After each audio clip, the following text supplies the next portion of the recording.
Imagínense la noche que debería haber estado llena de risas, abrazos y olor a jamón asándose en el horno. Una Navidad en familia, como tantas otras que hemos soñado desde pequeños. Pero para mí, Erika, a los 35 años, esa cena se convirtió en un campo minado de palabras duras y miradas que cortan más profundamente que cualquier cuchillo de trinchar. Mis padres, uno al lado del otro con el rostro contraído por una rabia que parecía ensayada, decían a coro: nunca tuvimos una hija como tú. Delante de todos. En ese momento algo dentro de mí se rompió y al mismo tiempo se liberó. Lo que hice a continuación fue dejar la mesa en absoluto silencio, las copas de vino temblando como hojas en el viento y el espíritu navideño desapareciendo en el aire. ¿Alguna vez has sentido el peso de nunca ser suficiente? De cargar sobre tus hombros el peso de las expectativas de los demás, como si tu propia vida fuera un borrador rechazado. Crecí así en la aparente perfección de Salem, Oregón, donde nuestra casa impecable escondía una batalla diaria por la aceptación. Mi madre, Sharon Larsen, ex maestra de escuela primaria, gobernaba a la familia como una directora severa: calificaciones, logros y apariencias en orden, sin lugar a desviaciones. Mi padre, Charles, un banquero jubilado, seguía sus reglas sin cuestionarlo, un actor secundario silencioso en ese teatro de exigencias. Y luego estaba Mónica, mi hermana 3 años mayor, la joya de la corona, cirujana brillante, esposa y madre ejemplar de Brooklyn, una niña de 9 años que irónicamente era mi mayor admiradora. Mientras sus diplomas y fotos de graduación decoraban el refrigerador, mis cuadernos de cuentos estaban encerrados en el cajón, como secretos vergonzosos. Desde pequeña las palabras fueron mi refugio. A los 10 años escribí mi primer cuento sobre una niña que escapa de un bosque encantado. Orgulloso se lo mostré a mi madre, esperando un abrazo, una felicitación. ¿Qué recibí? Un vistazo rápido a las páginas y a la frase gélida: esto es lindo, Erika, pero no te llevará a ninguna parte. Mi padre ni siquiera levantó la vista del periódico. Mónica, mientras tanto, coleccionaba medallas en la feria de ciencias y las mejores calificaciones, siempre un paso por delante en un juego que ni siquiera sabía jugar. Cuando éramos adolescentes, la distancia entre nosotros no hacía más que crecer.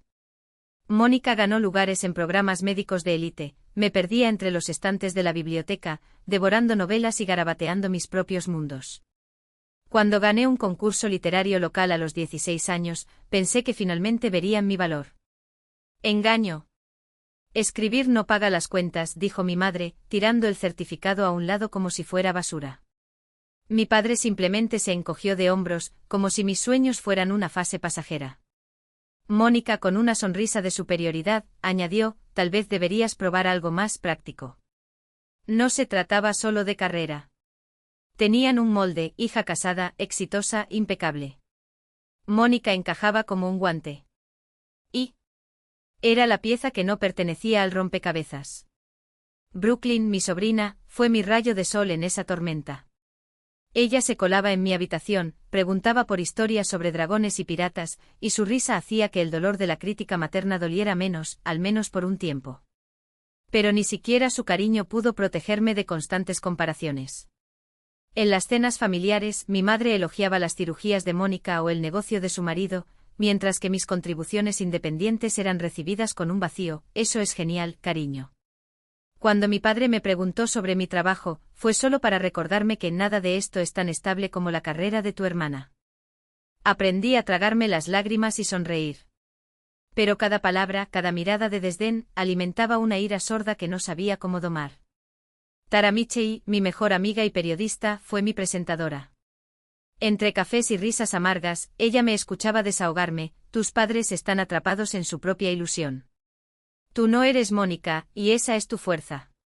Sus palabras me mantuvieron firme, especialmente cuando Brice Carter, mi novio y editor, entró en mi vida.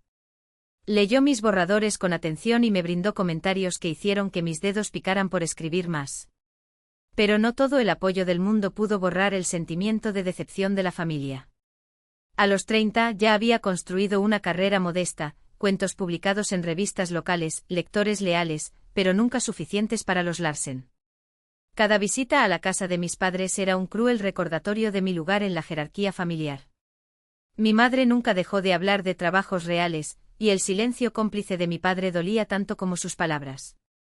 Mónica, ahora una cirujana aclamada, parecía deleitarse con su condición de hija perfecta y dejaba insinuaciones sobre mi pasatiempo de escribir. Solo los ojos brillantes de Brooklyn, ansiosos por cada historia que inventaba, me hicieron creer que mi voz importaba. Esos años de pruebas me moldearon, no de la manera que ellos querían, pero me hicieron más fuerte. Durante mucho tiempo cargué con la esperanza de que algún día merecería tu aprobación, hasta que me di cuenta de que esta batalla era mía y solo mía.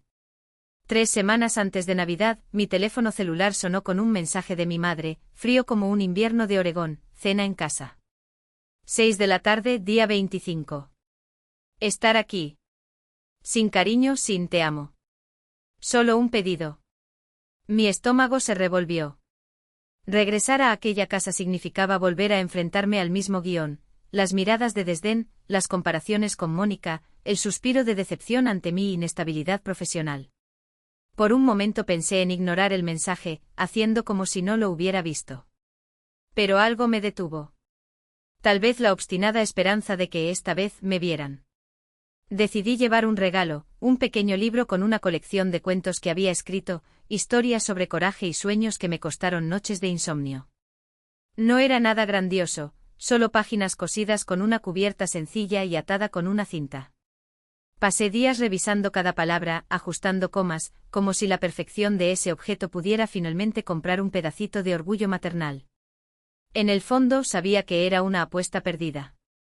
Sharon Larsen no valoraba los pasatiempos.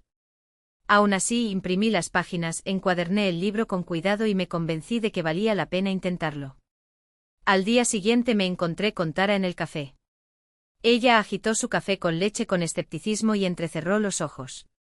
«Estás entrando de nuevo en la guarida de los leones», advirtió. «Tu madre te destruirá, como siempre». Conocía bien el guión. Yo regresaba de las reuniones familiares con una sonrisa forzada, ocultando las cicatrices que me dejaban las palabras de mi madre. Tal vez, admití, pero necesito hacer esto. No por ellos, sino por mí mismo. Para demostrar que existo. Tara suspiró y se reclinó en su silla. Eres más valiente que yo, Erika. Pero no dejes que te rompan. Más tarde llamé a Brise. Estaba en su escritorio rodeado de manuscritos, y su cálida voz por teléfono fue como un abrazo. ¿Quieres que vaya contigo?, ofreció. Fue tentador. Tenerlo a mi lado podría amortiguar el impacto de las inevitables críticas. Pero esta era una batalla que necesitaba pelear solo. No, respondí agarrando mi teléfono celular. Necesito enfrentarlo sin muletas. Hizo una pausa y luego dijo, está bien. Pero siempre estoy aquí. Pasaron los días y me lancé de lleno a preparar el regalo de Navidad. Edité el libro hasta tarde, cada palabra escrita como un acto de rebelión silenciosa. Me imaginé el momento en que le entregaba el libro a mi madre, ella hojeaba las páginas, tal vez solo tal vez sonriendo. Fue una fantasía ingenua, pero me mantuvo adelante. También elegí cuidadosamente el outfit. Un suéter discreto y jeans, algo que dijera, me esforcé mucho pero no demasiado. No quería darle a mi madre ninguna excusa fácil para atacarme. Tara me volvió a escribir unos días después, directa como siempre, ¿todavía crees que algo cambiará? No tuve respuesta. Solo sabía que esta vez no me iría con la cabeza gacha. Algo había cambiado. Y esa Navidad sería el escenario de esta transformación. El mensaje de Tara llegó el día antes de la cena, breve y conciso, ¿de verdad vas a ir?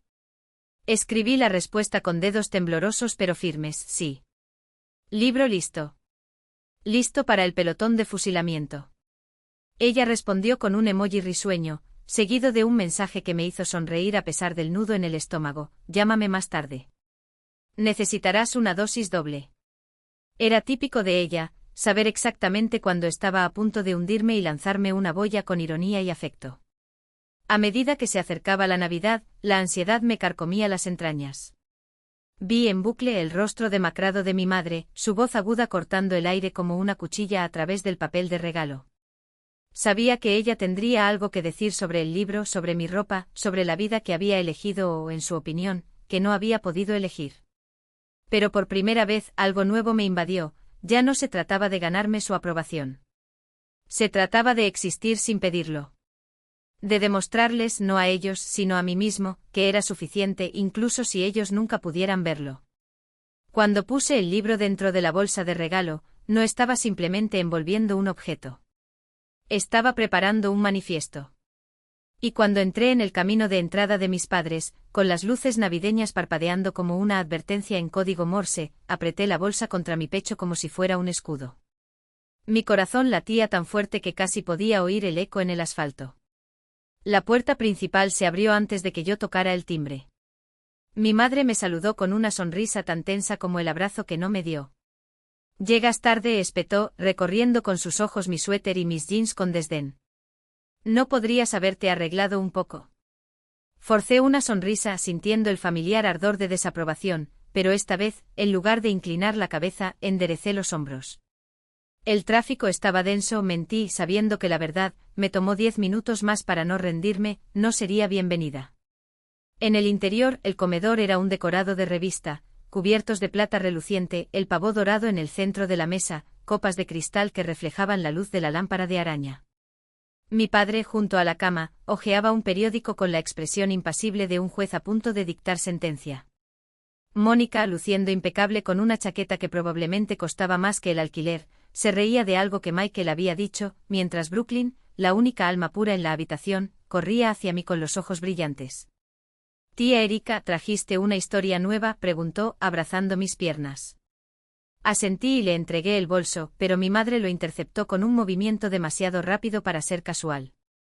«¿Qué es esto?», preguntó, sacando el libro como si fuera prueba de un crimen. Pasó las páginas con los labios fruncidos y el disgusto escrito en todo su rostro. «Un montón de historias cortas. ¿Ese es tu don?». Dejó escapar una risa seca.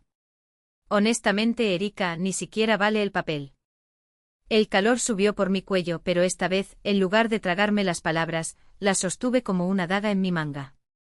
Nos sentamos y la cena comenzó como un ritual de tortura disfrazado de celebración. Mónica, por supuesto, tomó la palabra primero y describió con detalle quirúrgico su último truco en el hospital, un procedimiento tan innovador que sus colegas la llamaron genio. «En el hospital ya se habla de un premio», anunció con un tono de voz similar al de un trofeo alzado. «Michael, su leal escudero y marido», añadió, «ella salva vidas mientras gestiona una casa impecable. Es increíble». Mis ojos permanecieron pegados al plato, cada palabra que decía me encogía un poco más. Intenté insertarme en la conversación mencionando la reciente publicación de un cuento mío en una revista literaria. Mi madre me interrumpió como si fuera un hilo suelto. «Escribir es una buena manera de pasar el tiempo, Erika, pero ¿cuándo vas a conseguir un trabajo de verdad?». Su tono era el de un cuchillo de sierra. Mi padre no levantó la vista del pavó, pero su silencio fue un veredicto. Mónica sonrió por encima de su copa de vino y la ironía goteaba como veneno. «Algunas personas simplemente no están hechas para grandes cosas». Agarré el tenedor hasta que mis nudillos se pusieron blancos, la ira y la humillación luchando dentro de mí. Brooklyn, ajena a la tormenta, tiró de mi manga. «Tía Erika, cuéntame sobre el dragón de tu libro. Él guarda un reino oculto, ¿verdad?». Empecé a explicarle, pero mi madre me interrumpió con un chasquido brusco. «Brooklyn, deja de molestar a tu tía con tonterías. Come». El rostro de la niña decayó y algo dentro de mí se rompió. «No es una tontería», dijo, su voz más aguda de lo que pretendía. Mi madre levantó una ceja y el desafío brillaba en sus ojos. «No respondas, Erika. Estás invitada aquí». El aire se volvió denso, cargado como antes de una tormenta. Mónica continuó su monólogo sobre la conferencia médica a la que había sido invitada. «Es un honor, soy prácticamente una celebridad en mi campo», lanzó, mirándome de reojo, como esperando que yo hiciera una reverencia. «Michael, siempre el coro», añadió, «ella es brillante. No hay comparación». Quería gritar que mis palabras también importaban. Que mis historias llegaron a personas que las necesitaban, que existí más allá de la fina sombra a la que insistieron en reducirme. Pero se le cerró la garganta y las palabras se quedaron pegadas como pájaros contra el cristal de una ventana. Hasta que mi padre finalmente habló. En voz baja, como si cada sílaba pesara una tonelada: «Erika, deberías tomar el ejemplo de tu hermana. Ella tiene su vida en orden». El silencio que siguió fue una puñalada. Miré a Brooklyn con los ojos muy abiertos y llenos de una fe que nadie más en esa mesa tenía en mí. Y de repente sentí que se encendía una llama. Mi madre no había terminado. Tienes 35 años, Erika, dijo colocando el vaso sobre la mesa con un clic. Sigues persiguiendo sueños como un adolescente. ¿Cuándo crecerás? Me dolía el pecho, los muros parecían cerrarse. Cada crítica, cada comparación, cada mirada de desdén se acumulaba en mi interior como una avalancha a punto de derrumbarse. No lo sabía todavía, pero estaba a segundos de hacer algo que cambiaría todo. Se sirvió el pavó y la tensión en la habitación era tan espesa que se podía cortar con un cuchillo de trinchar. Cada cubierto que golpeaba el plato sonaba como un reloj a punto de explotar. Me quedé allí con las manos entrelazadas en el regazo, tratando de no desmoronarme mientras me despedazaban, pieza por pieza. Mi madre se inclinó hacia adelante con los ojos entrecerrados como espadas. Erika, estás desperdiciando tu vida con estas historias, escupió con desdén goteando de cada palabra. A tu edad deberías tener una carrera sólida, no esta ensoñación infantil. Mi padre asintió y trinchó el pavó con precisión quirúrgica. Tu madre tiene razón. Basta de bromas. Es hora de hablar en serio. Cada palabra fue un puñetazo. Abrí la boca para responder, pero Mónica me interrumpió con su voz aguda como una navaja. ¿Sigues persiguiendo tus pequeñas historias, Erika? Quizás es hora de admitir que no eres lo suficientemente buena. Se reclinó en su silla, haciendo girar el vino en su copa, con una sonrisa triunfante. Michael se rió como si fuera la broma más divertida del mundo. Brooklyn, sin embargo, miró su plato, sus deditos jugueteaban con la papa. Algo dentro de mí se rompió. El aire se hizo más tenue, años de críticas, de sermones, de silencios condenatorios regresaron como un tsunami. Intenté mantener la mirada de Brooklyn, esa chispa de fe que solo ella tenía en mí. Pero mi madre no pararía. Dejó caer el tenedor y su voz se elevó como una cuchilla afilada. Eres una vergüenza, Erika. Sin marido, sin trabajo decente, solo garabateando cosas sin valor. No criamos a una hija así. Y entonces, como veredicto final, mi padre repitió con voz atronadora al otro lado de la mesa, no tenemos una hija como tú. Las palabras cayeron como una guillotina. Algo hizo clic. La visión se volvió borrosa, pero la ira ardía con más fuerza que las lágrimas. Me levanté tan rápido que la silla crujió contra el suelo. Me temblaron las manos cuando cogí el libro, el mismo que mi madre había tirado sobre la mesa como si fuera basura. Tú no decides quién soy, grité con la voz quebrada pero firme. Con un movimiento repentino, tiré el libro sobre la mesa. Cayó con un ruido sordo, derribando el vaso de Mónica. El vino tinto se derramó sobre el impecable mantel, manchándolo como si fuera sangre. Los platos chocaron, Brooklyn jadeó sobresaltada, y el silencio que siguió fue tan denso que se podía escuchar los corazones de todos acelerarse. Suficiente, grité con el pecho agitado. Basta de juicios, de comparaciones, de toda esa mierda. ¿No quieres una hija como yo? Entonces ya no tendrás más. La habitación se congeló. Brooklyn lloró suavemente, las lágrimas corrían por su rostro. Mónica se puso de pie de un salto, con el rostro rojo de furia. ¿Cómo te atreves a arruinar nuestra cena?, ladró, señalando el desastre. Michael intentó agarrarla del brazo, pero ella lo soltó con un movimiento brusco. Mi madre me miró fijamente con la boca abierta en una O silenciosa, mientras mi padre simplemente pétreo, su rostro gris como el mármol. No esperé respuestas. La sangre golpeaba en mis oídos, un rugido sordo que ahogaba cualquier voz de la razón. Arranqué mi abrigo de la silla y mis dedos temblorosos casi lo dejan caer al suelo. Brooklyn extendió la mano y su voz era un hilo de lágrimas. Tía Erika, por favor no te vayas. Mi corazón se rompió en ese mismo momento, pero no había vuelta atrás. La abracé rápidamente y le susurré al pelo, te veré pronto, ¿de acuerdo? Luego me di la vuelta y salí, la puerta se cerró detrás de mí con un golpe que resonó como un punto. El aire gélido de la noche de Salem me golpeó, pero no fue rival para el fuego que ardía en el interior. Había cruzado una línea y no había ningún puente de regreso. Cada paso en la nieve era una caricia en la herida abierta, años de intentos, de pruebas, de reducirme a migajas con la esperanza de que por fin me vieran. El motor del coche rugió cuando lo puse en marcha, mis manos todavía temblaban sobre el volante. Conduje directamente al apartamento de Tara, los faros cortaban la oscuridad como cuchillos. Ella abrió la puerta antes de que yo llamara. Su rostro se suavizó cuando me vio, los ojos hinchados, el abrigo arrugado, la postura de alguien que lleva el mundo sobre sus hombros. Parece que regresaste de una guerra, dijo, empujándome hacia adentro. El olor a café y canela en su pequeña sala era un bálsamo después del aire estéril y tenso de la casa de mis padres. Me desplomé en el sofá, aún con el abrigo puesto, y dejé que la historia se desarrollara, las palabras cortantes de mi madre, la sonrisa superior de Mónica, el momento en que arrojé el libro sobre la mesa y declaré que estaba harto. Tara escuchó con la mirada fija, mientras servía 2 copas de vino. Hiciste lo que tenías que hacer, afirmó sin lugar a dudas. No tienen derecho a definir quién eres. Luego llamé a Brice, necesitaba su voz tranquila para anclarme. Estoy en casa de Tara, logré decir con la voz quebrada. No podía quedarme ahí ni un segundo más. No lo dudó. Tomaste una postura, Erika. Se necesita coraje. Sus palabras fueron una cuerda arrojada al precipicio de la culpa. Le hablé del mantel manchado de vino, de las caras de asombro, de las lágrimas de Brooklyn. Odiaba que me viera así, confesé. La voz de Brice se volvió más dulce. Ella lo entenderá algún día. Le mostraste lo que es ponerse de pie. Mientras Tara volvía a llenar nuestros vasos, mi teléfono celular vibró. Era mi padre. Se me revolvió el estómago, pero respondí. Erika, tienes que volver y disculparte, dijo con un tono cortante como una cuchilla. Le faltaste el respeto a tu madre y arruinaste la Navidad. Agarré el teléfono con fuerza y la ira se reavivó. Y lo supe. No, papá, respondí, mi voz firme a pesar de las lágrimas. Se acabó. No voy a suplicar más por tu amor. No voy a volver. Empezó a discutir, pero colgué.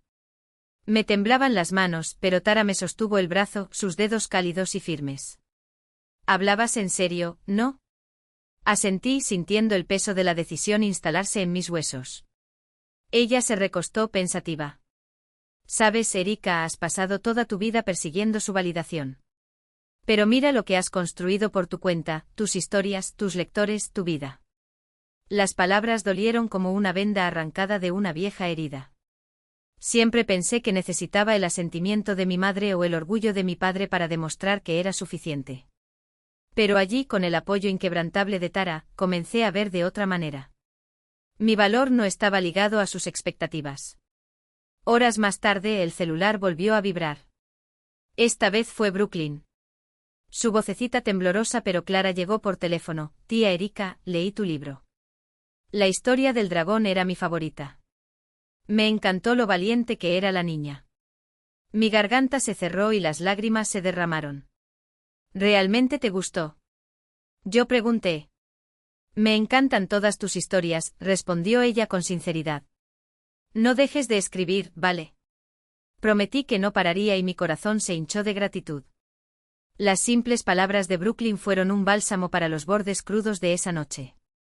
Cuando salí del apartamento de Tara, había dejado de nevar y las calles estaban en silencio. Conduje a casa, reviviendo la llamada de Brooklyn, el consejo de Tara, el aliento de Brice. Por primera vez, sentí que podía respirar sin que el peso de su juicio me aplastara el pecho. No acababa de regresar de esa cena, me había liberado de toda una vida tratando de encajar en el molde que nunca fue mío. En los meses siguientes me dediqué a escribir, decidida a demostrar no a ellos, sino a mí mismo, que mi voz importaba. Cada gota de dolor, cada chispa de rebelión, se convirtió en tinta sobre papel. Una novela sobre una mujer que rompe con una familia que nunca vio su valor. Noches de insomnio, café frío en la mesa, notas de Brice pegadas a la pared como lemas. Hasta que en primavera terminé. Un pequeño editor se arriesgó conmigo.